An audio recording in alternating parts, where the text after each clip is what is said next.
ಸಕಲೇಶಪುರ ವಿಧಾನಸಭಾ ಕ್ಷೇತ್ರದ ಪರಿಚಿತ ಅಭ್ಯರ್ಥಿ ಮುರಳಿ ಮೋಹನ್ ಅವರನ್ನು ತಕ್ಷಣವೇ ಕಾಂಗ್ರೆಸ್ ಪಕ್ಷದಿಂದ ಉಚ್ಚಾಟನೆ ಮಾಡಬೇಕೆಂದು ಕೆಪಿಸಿಸಿ ಹಿಂದುಳಿದ ವರ್ಗಗಳ ವಿಭಾಗದ ರಾಜ್ಯ ಕಾರ್ಯದರ್ಶಿ ಕುಮಾರ ಶೆಟ್ಟಿ ಒತ್ತಾಯಿಸಿದರು. ಪತ್ರಿಕಾಗೋಷ್ಠಿಯಲ್ಲಿ ಮಂಗಳವಾರ ಮಾತನಾಡಿದ ಅವರು, ಕಾಂಗ್ರೆಸ್ ಪಕ್ಷದ ಹಿರಿಯ ಮುಖಂಡ, ಜಿಲ್ಲಾ ಪಂಚಾಯತ್ ಅಭ್ಯರ್ಥಿ, ಸ್ಥಾಯಿ ಸಮಿತಿ ಅಧ್ಯಕ್ಷ ಹಾಗೂ ಮಾಜಿ ಎಂಎಲ್ಎ ಅಭ್ಯರ್ಥಿಯಾದ ಡಿಸಿ ಸಣ್ಣಸ್ವಾಮಿ ಅವರ ಮೇಲೆ ಮುರಳಿ ಮೋಹನ್ ಹಲ್ಲೆ ನಡೆಸಿರುವುದು ಅತ್ಯಂತ ಖಂಡನೀಯ ಹಾಗೂ ಪಕ್ಷದ ಶಿಸ್ತಿಗೆ ವಿರುದ್ಧವಾಗಿದೆ ಎಂದರು. ಜನವರಿ 12ರಂದು ಸಕಲೇಶಪುರದಲ್ಲಿ ಜಿಲ್ಲಾ ಉಸ್ತುವಾರಿ ಸಚಿವರು ನಡೆಸಿದ ಜನಸ್ಪಂದನ ಸಭೆ ಬಳಿಕ ಅಧಿಕಾರಿಗಳ ಸಭೆಗೆ ತೆರಳಿದ್ದ ವೇಳೆ ಕ್ಷೇತ್ರದ ವಿವಿಧ ಸಮಸ್ಯೆಗಳ ಪರಿಹಾರಕ್ಕೆ ಸಂಬಂಧಿಸಿದಂತೆ ಸಣ್ಣಸ್ವಾಮಿ ಅವರು ಮನವಿ ಸಲ್ಲಿಸಲು ಮುಂದಾದಾಗ ಮುರಳಿ ಮೋಹನ್ ಅಹಂಕಾರ ತೋರಿಸಿ ಅವಾಚ್ಯ ಶಬ್ದಗಳಿಂದ ನಿಂದನೆ ಮಾಡಿದ್ದಾರೆ ಎಂದು ಆರೋಪಿಸಿದರು. ಸಭಾಂಗಣದ ಗೇಟಿನ ಬಳಿ ತಡೆದು ಏಕವಚನದಲ್ಲಿ ಮಾತನಾಡಿ ಹಲ್ಲೆ ನಡೆಸಿ ಅವರ ಬಟ್ಟೆ ಹರಿದಿರುವುದು ನಾಚಿಕೆಗೇಡಿನ ಸಂಗತಿ ಎಂದು ಹೇಳಿದರು. ಇಷ್ಟೇ ಅಲ್ಲದೆ ಸಣ್ಣಸ್ವಾಮಿ ಅವರನ್ನು ಎಳೆದಾಡಿ ಇವರನ್ನು ಒಳಗೆ ಬಿಡಬೇಡಿ ಎಂದು ಪೊಲೀಸರಿಗೆ ಸೂಚಿಸಿ ಹೊರಹಾಕಿರುವುದು ಪಕ್ಷದ ಗೌರವಕ್ಕೆ ಧಕ್ಕೆಯಾಗಿದೆ ಎಂದು ಕುಮಾರಶೆಟ್ಟಿ ಆಕ್ರೋಶ ವ್ಯಕ್ತಪಡಿಸಿದರು.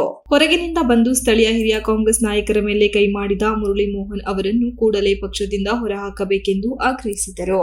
ಹಲ್ಲೆ ಪ್ರಕರಣಕ್ಕೆ ಸಂಬಂಧಿಸಿದಂತೆ ಮುರಳಿ ಮೋಹನ್ ಅವರನ್ನು ತಕ್ಷಣ ಬಂಧಿಸಬೇಕೆಂದು ಒತ್ತಾಯಿಸಿದ ಅವರು, ಮುಂದಿನ ಚುನಾವಣೆಯಲ್ಲಿ ಅವರಿಗೆ ಯಾವುದೇ ಕಾರಣಕ್ಕೂ ಕಾಂಗ್ರೆಸ್ ಟಿಕೆಟ್ ನೀಡಬಾರದೆಂದು ಎಚ್ಚರಿಸಿದರು. ಅಕಸ್ಮಾತ್ ಟಿಕೆಟ್ ನೀಡಿದರೆ ಸೋಲು ಖಚಿತ ಎಂಬುದಾಗಿ ಹೇಳಿದರು. ಈ ಪ್ರಕರಣದ ಕುರಿತು ಶೀಘ್ರದಲ್ಲೇ ಬೆಂಗಳೂರಿಗೆ ನಿಯೋಗ ತೆರಳಿ ಮುಖ್ಯಮಂತ್ರಿ, ಉಪಮುಖ್ಯಮಂತ್ರಿ ಸೇರಿದಂತೆ ಪಕ್ಷದ ಉನ್ನತ ನಾಯಕರಿಗೆ ದೂರು ಸಲ್ಲಿಸಲಾಗುವುದು ಎಂದು ಕುಮಾರಶೆಟ್ಟಿ ತಿಳಿಸಿದರು.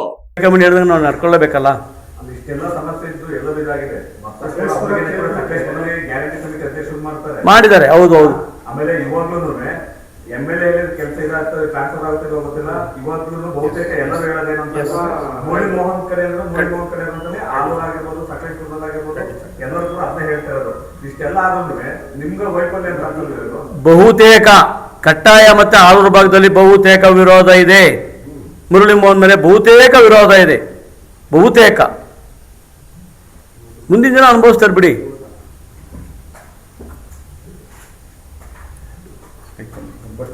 ತರ್ತೀವಿ, ತಮ್ಮ ಈ ವಿಚಾರ ಹೈಕಮಾಂಡ್ ತರ್ತೀವಿ.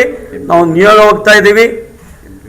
ಎಂ ಪಿ ಅವರಿಗೆ ಮತ್ತು ಎಂ ಪಿ ಅವ್ರ ಮುಖಾಂತರ ನಾವು ಡಿ ಕೆ ಶಿವಕುಮಾರ್ ಸಾಹೇಬ್ರು ಇರ್ಬೋದು, ನಮ್ಮ ಸಿದ್ದರಾಮಯ್ಯ ಸಾಹೇಬ್ರು. ಪತ್ರಿಕಾಗೋಷ್ಠಿಯಲ್ಲಿ ಜಿಲ್ಲಾ ಕಾಂಗ್ರೆಸ್ ಎಸ್ಸಿ ಘಟಕದ ಅಧ್ಯಕ್ಷ ಮಲ್ಲಿಗೆವಾಳು ದ್ಯಾವಪ್ಪ, ಮುಖಂಡರಾದ ಅಶೋಕ್ ನಾಯಕರಹಳ್ಳಿ, ವೆಂಕಟೇಶ್, ಮಣಿಕಂಠ ಸ್ವಾಮಿ ಇತರರು ಉಪಸ್ಥಿತರಿದ್ದರು. Srinivas, TV 46 news Kannada, Hassan. You are watching TV 46 News Kannada.